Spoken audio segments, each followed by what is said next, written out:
So here we go, one more knockout. Nice, yes. Oh, hi there. Just playing some Mike Tyson's Punch-Out. In this video, I'm going to show you how you can create your own game emulator using the Raspberry Pi. Let's get into it.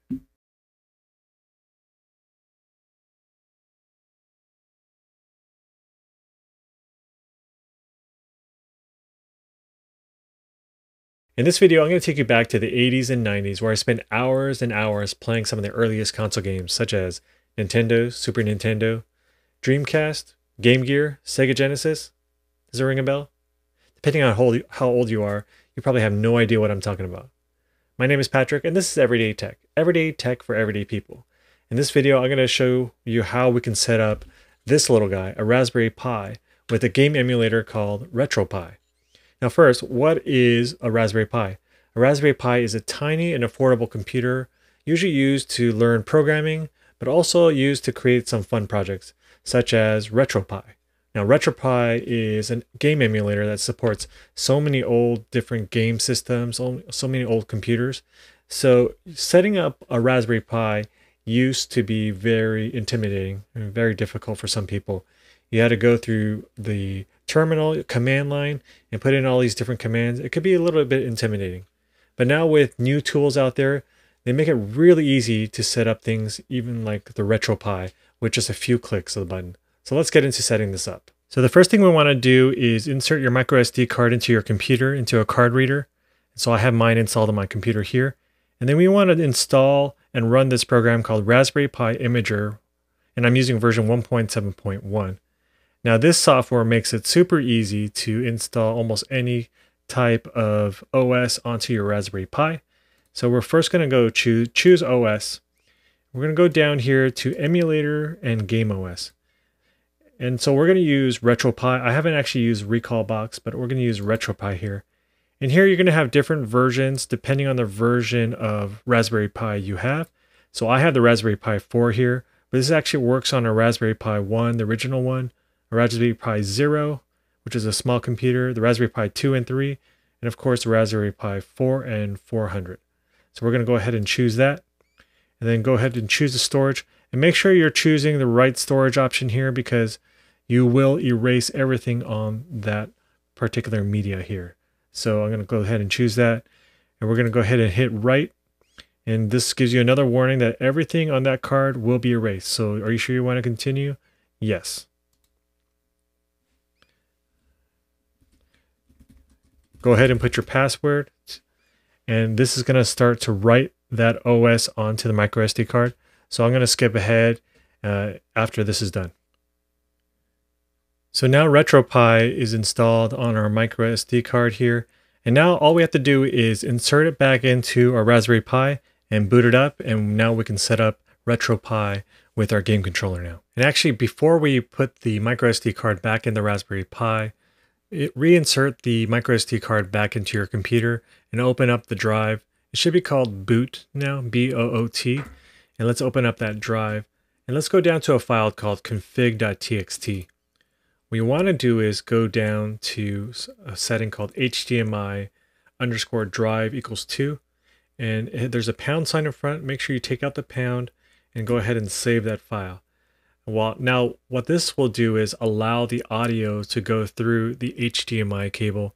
So if you have this hooked up to something like a TV or a monitor with speakers, this will allow the audio to go through there. Now you can have the audio come out of the Raspberry Pi 3.5mm jack of the Raspberry Pi, but you'll have to go into the RetroPie to configure that. So now that we have this configured, let's go ahead and eject this and put this back into our Raspberry Pi. So I've inserted the micro SD card back into the Raspberry Pi, plugged it in, and it took a few minutes to boot up, especially at first boot, and we get to this screen here.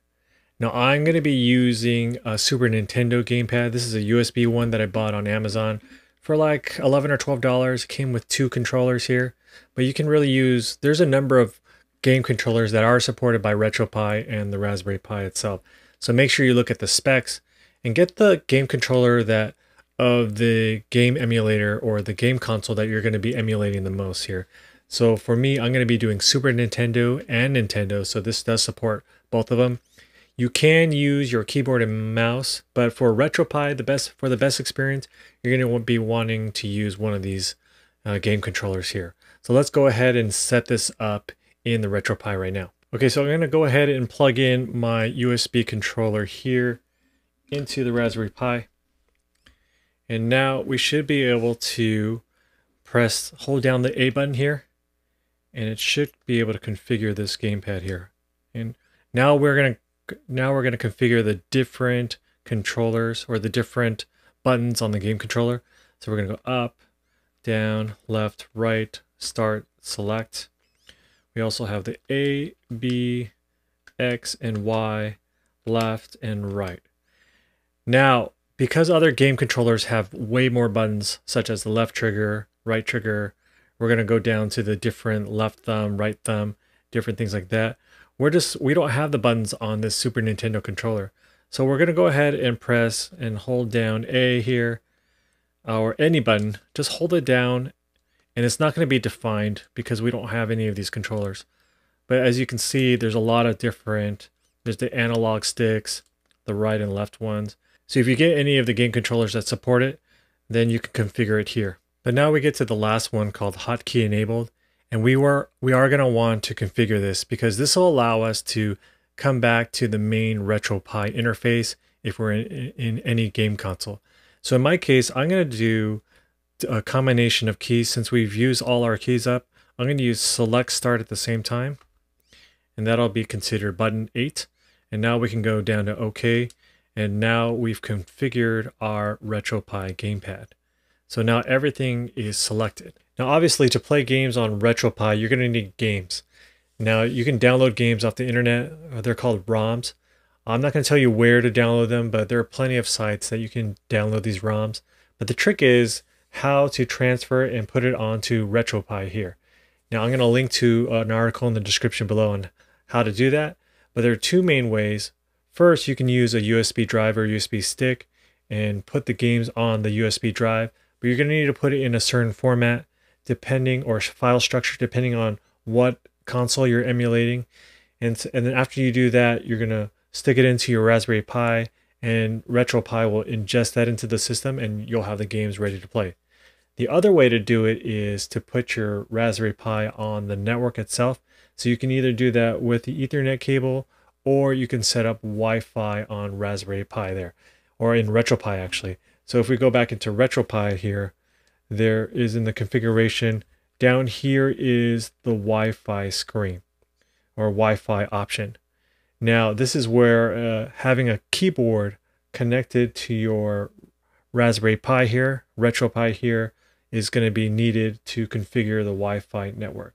The other thing that you'll need to do is enable SSH, and you're going to go into Raspi config to do that. So we want to go into the Raspi config here. This will take us to the Raspberry Pi configuration screen. We can use our game controller to select any of these options. Now we want to go down to interface options, but to select interface options, you can't use A and B just yet, but you want to go right, and that'll take you down to select or finish. So we can select or finish. We want to hit select and hit the B button here. We want to go down to SSH, hit right on the game D-pad there, hit B, and we want to enable SSH server here. And hit yes, hit OK. We're going to go right to finish. And now SSH is enabled, and now we can start transferring games to our Raspberry Pi here through the network. At this point, I'm assuming your Raspberry Pi is connected to your network via Wi-Fi or a network cable. In my case, I have it connected through a network cable, and then you have SSH enabled. Now you're going to need to transfer or download some ROMs first, and then we're going to connect it from our computer to our Raspberry Pi using an SFTP client. So since I'm on a Mac, I'm using a client an app called CyberDuck. And with CyberDuck, we can connect via SFTP. So we're going to choose SFTP protocol here. And the server is going to be the IP address of your Raspberry Pi.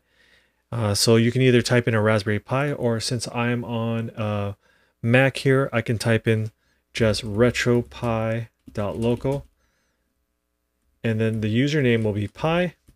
The The password will be raspberry since I already have logged in before. I already have it saved here. We're going to go ahead and connect. Now we're going to go into the RetroPie folder, into ROMs, and these are all the systems that are on RetroPie that can be emulated here. There's a number of things here, but we're going to go ahead and transfer an NES game, a regular Nintendo game here. And I'm going to go ahead and look for my game that I downloaded here. And shout out to AJ Core TV who wanted to see Winter Games on the NES, going back to his days when he used to play this for hours as well.